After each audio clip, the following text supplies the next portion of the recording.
bersama kami di Muslim Kampus Muda dan Berakhlakul Karimah. Sobat Muslim, tadi kan kita udah membahas tentang sejarah Tugu Pahlawan dan tokoh-tokoh perjuangannya.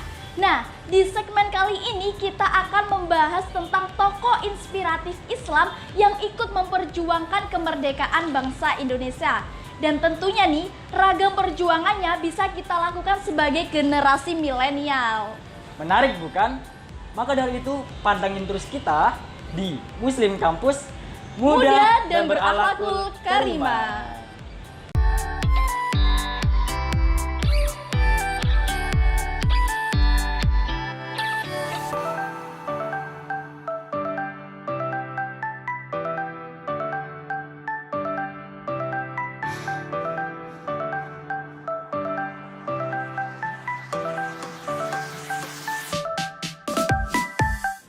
Nah, Sobat Muslim, banyak yang belum mengetahui bahwa kemerdekaan bangsa Indonesia tidak terlepas dari peran dan jasa para ulama.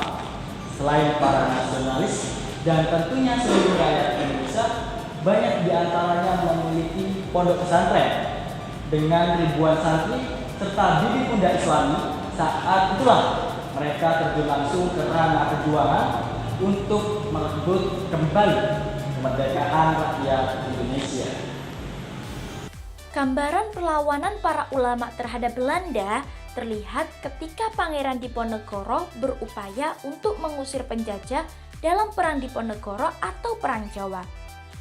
Perlawanan yang cukup sengit tersebut melibatkan banyak kiai yang berakhir cukup pedih. Pangeran Diponegoro terjebak tipu muslihat Jenderal de Kock. Kemudian Pangeran Diponegoro dibuang ke Manado dan Makassar hingga meninggal dunia pada tahun 1855. Di Minangkabau terjadi Perang Padri tahun 1821 sampai dengan 1837 yang dipimpin Tuanku Imam Bonjol.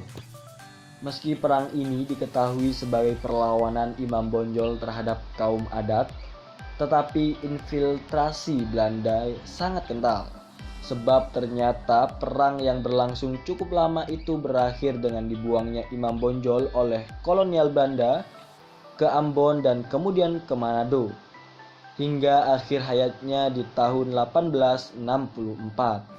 Nah, ada satu lagi nih ulama yang tidak asing terdengar di telinga kita, yaitu Kiai Haji Hasyim Asy'ari.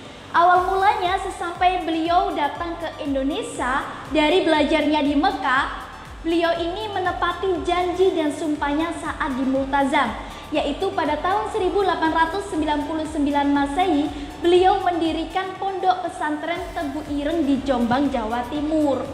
Nah, beliau ini juga merupakan ulama abad 20 yang membentuk ribuan ulama dan juga para santri yang berjasa akan menghadapi penjajahan. Bukan hanya untuk tujuan memperkuat ilmu agama saja, tetapi pendirian wadah pesantren itu juga untuk melawan kekejaman penjajah Belanda dan juga Jepang. Sejarah mencatat, hanya kalangan pesantren yang tidak mudah tunduk begitu saja di tangan penjajah. Dengan perlawanan kulturnya, Kiai Hasyim dan pesantrennya tidak pernah luput dari spionase Belanda. Tak sampai di situ saja.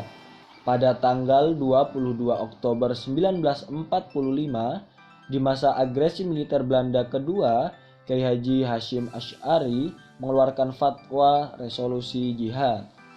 Fatwa Mbah Hasyim tersebut menggambarkan bahwa perjuangan kemerdekaan bangsa Indonesia merupakan kewajiban agama.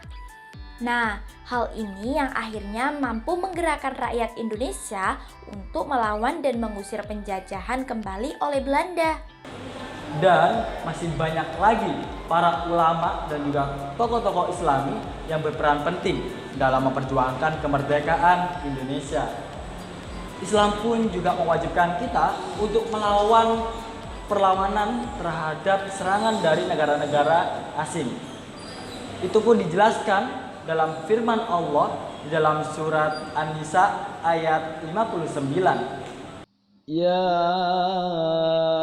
أيها الذين آمنوا أطيعوا الله وأطيعوا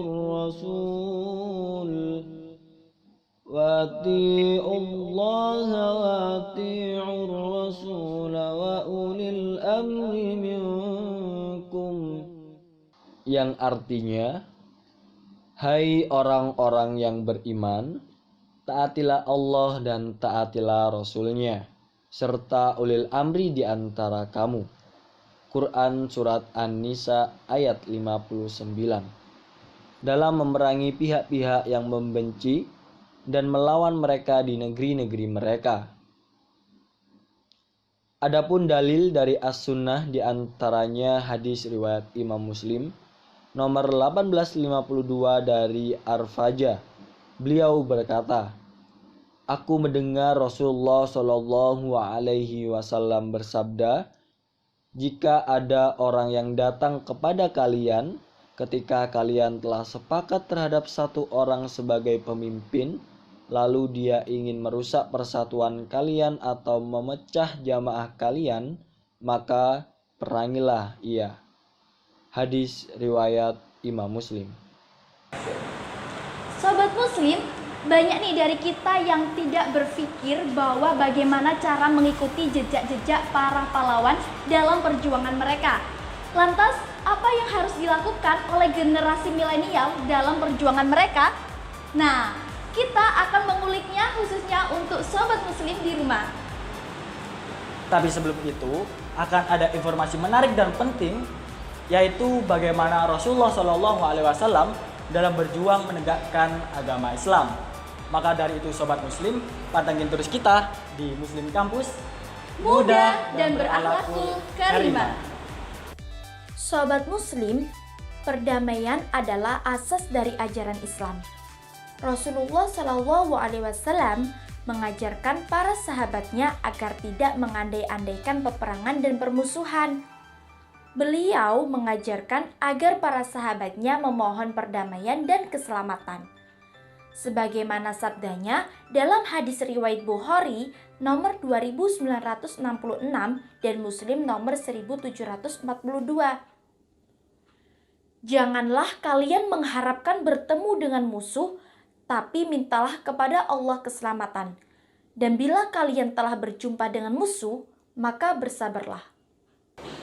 Sobat Muslim, sebagai manusia fitrahnya adalah makhluk Allah yang cinta terhadap kedamaian. Tapi secara praktiknya mereka senantiasa berselisih dan bermusuhan. Oleh karena itu, Rasulullah menekankan bahwa ketika terjadi penjajahan harus bersabarlah, dihadapi, dan jangan lari sebagai pengecut. Hal inilah yang menjadi penekanan umat Islam untuk melawan penjajah agama.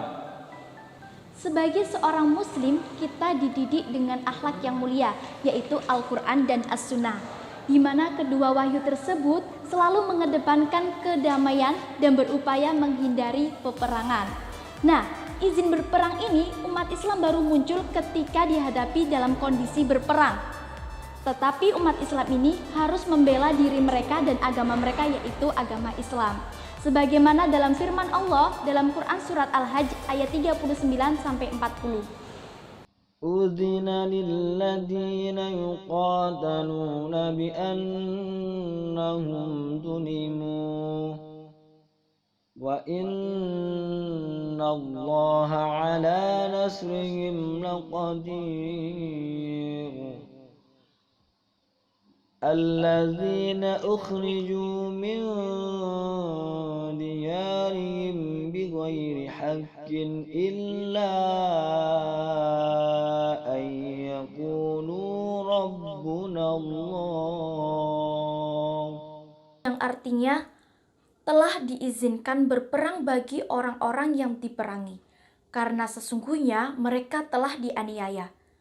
Dan sesungguhnya Allah benar-benar maha kuasa menolong mereka, yaitu orang-orang yang telah diusir dari kampung halaman mereka tanpa alasan yang benar, kecuali karena mereka berkata, Tuhan kami hanyalah Allah.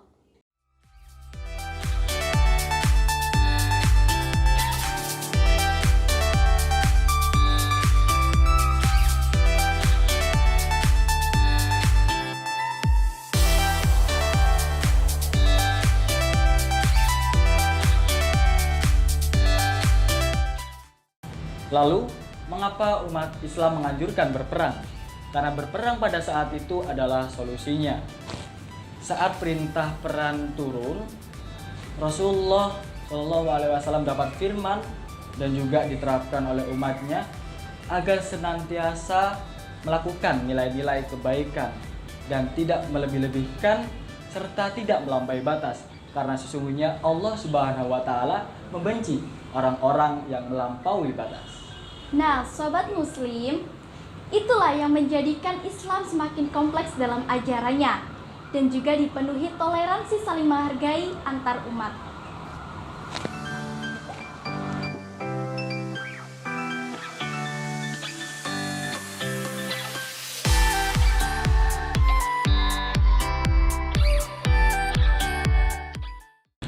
Sobat muslim, banyak nih dari kita yang berpikir bagaimana langkah yang bisa kita perbuat sebagai generasi milenial penerus bangsa.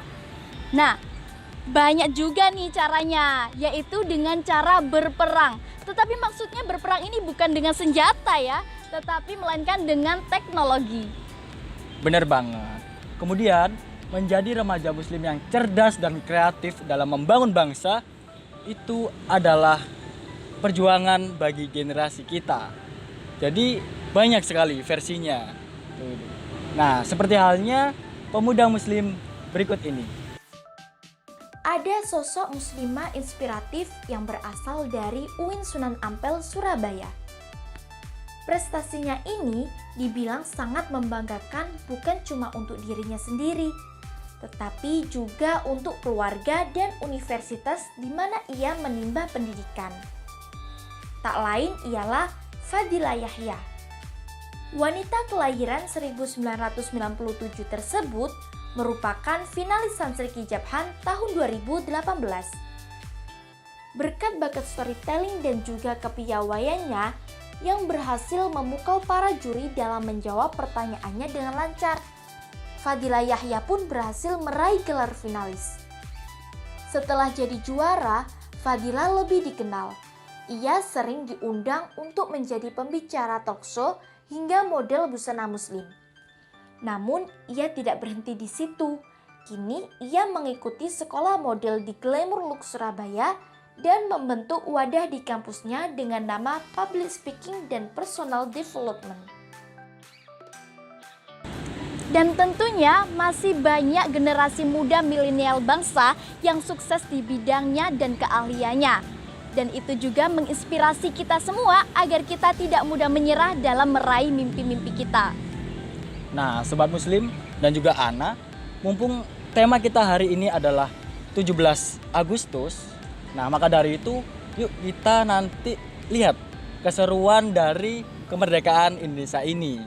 Nah, ada rekan kita Iva di Pondok Pesantren Amanatul Ummah untuk merayakan kemerdekaan Indonesia ini. Maka dari itu, pantengin terus kita di Muslim Kampus Muda dan berakhlakul karimah.